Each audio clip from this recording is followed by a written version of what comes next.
2 நாளா ஒரு பெரிய இஷ்யூ ஒண்ணு போய்க்கிட்டு இருக்கு. அதாவது நம்மளுடைய தமிழக முதலமைச்சர் மாணவர்களுக்காக, கல்லூரி மாணவர்களுக்காக லேப்டாப் குடுத்தாங்க. அந்த லேப்டாப் வாங்குன உடனே பசங்க எல்லாருமேவும் அந்த லேப்டாப் மேல இருக்கும் அது நம்மளுடைய கலைஞர் கருணாநிதி ஐயா அவர்களுடைய புகைப்படத்தையும், ஸ்டாலின் ஐயா புகைப்படத்தையும் வந்து கெமிக்கல் வச்சு அதை வந்து அழிச்சிடுறாங்க.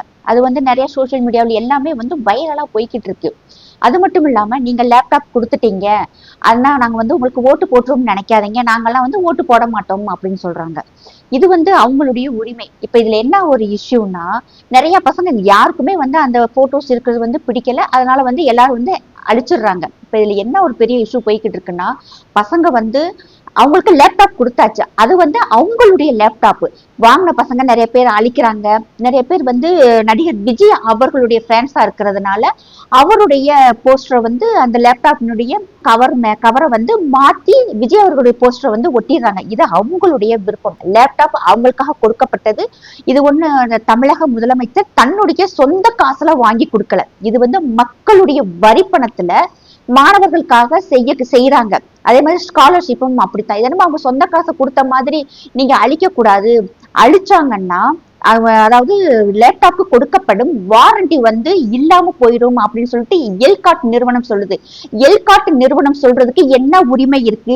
எல்காட் நிறுவனம் எதுக்கு குறுக்க மறுக்க ஓடி வர்றாங்கன்னு தெரியல. ஆக்சுவலா லேப்டாப் வந்து ஏசர் கம்பெனிக்குள்ளது. அவங்க வேண்டாம் சொல்லலாம், அவங்களுமே வந்து உள்ள இருக்க பார்ட்ஸ் ஏதாவது நீங்க சேஞ்ச் பண்ணீங்கன்னா வேண்டாம், வாரண்டி இல்லைன்னு வேணாம் சொல்லலாமே தவிர, மேல இருக்கும் கலைஞர் ஐயா படத்தையும் ஸ்டாலின் ஐயா அவர்கள் படத்தையும் அழிச்சா வாரண்டி இல்லைன்னு சொல்றதுக்கு எல்காட்டுக்கு என்ன உரிமை இருக்கு? எல்காட் வந்து ஒன்லி பர்ச்சேசர், மீடியேட்டர் மாதிரி இருந்து கொள்முதல் தான் செஞ்சு கொடுத்துருக்காங்க. இதை வந்து எல்காட் சொல்லணுங்கிற அவசியமே இல்லை. இதை வந்து மக்கள் வந்து ஒரு பொதுநல வழக்காக எடுத்து எங்களை வந்து இப்படி இவங்க சொல்றாங்களே அப்படின்னு சொல்லிட்டு ஒரு பொதுநல வழக்கு போட்டாங்கன்னா எல்காட் நிறுவனம் நஷ்ட ஈடு கொடுக்க வேண்டி இருக்கும். ஏன்னா இதை சொல்றதுக்கு அவங்களுக்கு எந்த விதமான அதிகாரம் இல்ல, உரிமையும் இல்ல. மக்களுடைய வரிப்பணத்தில் எங்களுடைய பிள்ளைகளுக்கு வந்து லேப்டாப் கொடுக்குறாங்க, அவங்களுடைய படிக்கணும் அப்படிங்கறதுக்காக. அவங்களுக்கு வந்து அந்த பொருள் போய் சேர்ந்துருச்சு. அந்த பொருள், அந்த லேப்டாப்பை அவங்க எப்படி வேண்டாலும் பயன்படுத்தலாம்.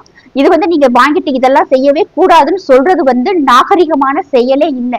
இன்னைக்கு இருக்கு, எனக்கே ஒரு டவுட் இருந்துச்சு, இன்னைக்கு இருக்கும் ஜென்சி பசங்க வந்து இப்ப பாகிஸ்தான், பங்களாதேஷ், மியான்மர் மற்ற நாடுகள்ல வந்து எந்த விதமா இருக்கிறாங்க, நம்மளுடைய நம் இந்தியாவில் இருக்கும் ஜென்சி பசங்க வந்து எப்படி இருக்காங்கன்னு தெரியல. நாளா ரொம்ப நாள் யோசிச்சுக்கிட்டு இருந்தேன். பட் இப்ப நம்ம இந்தியாவிலே ஆகட்டும், இப்ப தமிழ்நாட்டுல இப்ப 2 நாளா நடந்துட்டு இருக்கும் போது பார்க்கும்போது உண்மையிலே சந்தோஷமாக இருக்கு. பிள்ளைகளுக்கு வந்து ஒரு தெளிவு இருக்கு, நல்லா யோசிக்கிறாங்க அப்படிங்கிறதுல உண்மையிலே ஒரு திருப்தி, ஒரு சந்தோஷமான விஷயம்.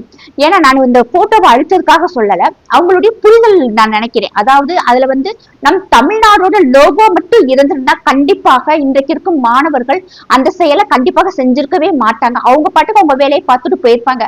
மக்கள் யோசிக்கிற பசங்க வந்து இன்னைக்கு யோசிக்கிறாங்க, இது வந்து மக்களுடைய வரிப்பணத்துலதான் கவர்மெண்ட் வந்து நமக்கு லேப்டாப் கொடுக்குது, அதை வந்து நம்ம பயன்படுத்தணும். இதுல எதுக்கு இவங்க மேல ஒருத்தர் கீழே ஒருத்தருடைய படம் எதுக்குன்னு அவங்க யோசிச்சுதான் அழிச்சிடுறாங்க. அதுல ஒரு பாப்பாலாம் சொல்றாங்க எக்ஸ்பிரிமெண்ட் சக்சஸ் அப்படின்லாம் சொல்றாங்க.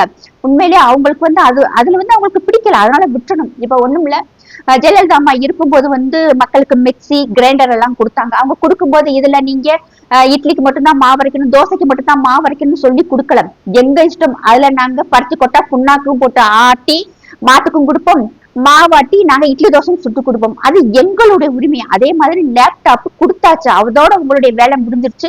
அதுல வந்து ஸ்டிக்கர் ஒட்டுறதோ, ஸ்டிக்கரை அழிக்கிறதோ அது அந்த மாணவர்களுடைய உரிமை. அது அவங்களுடைய பொருட்கள், அவங்க அதை என்ன வேண்டாலும் செய்யலாம். ஸ்டிக்கர் அழிச்சுட்டா உள்ளுக்கு இருக்கிற ரேம் ரோம் ஏதாவது வந்து ஒர்க் ஏதாவது செயல் இழந்து போயிருமா? ப்ரௌசர் வந்து ஒர்க் ஆகாதா?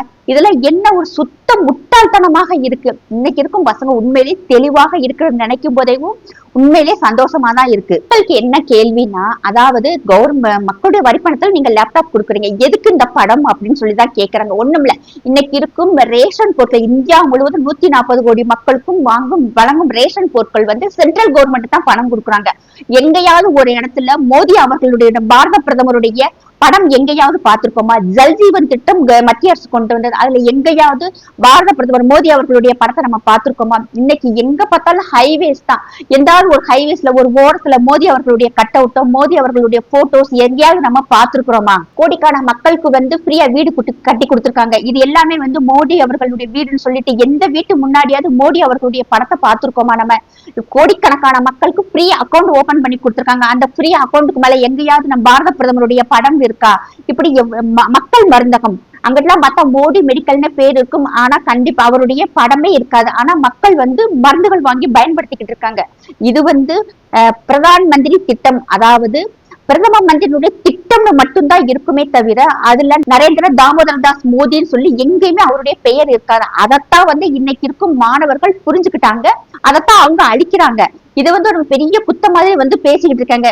அதாவது அந்த போட்டோஸ் கலைஞர் ஐயா அவர்கள் போட்டோவும் ஸ்டாலின் அவர்களுடைய போட்டோமே அழிச்சோம்னா வாரண்டி இருக்காது அப்படிங்கிறாங்க.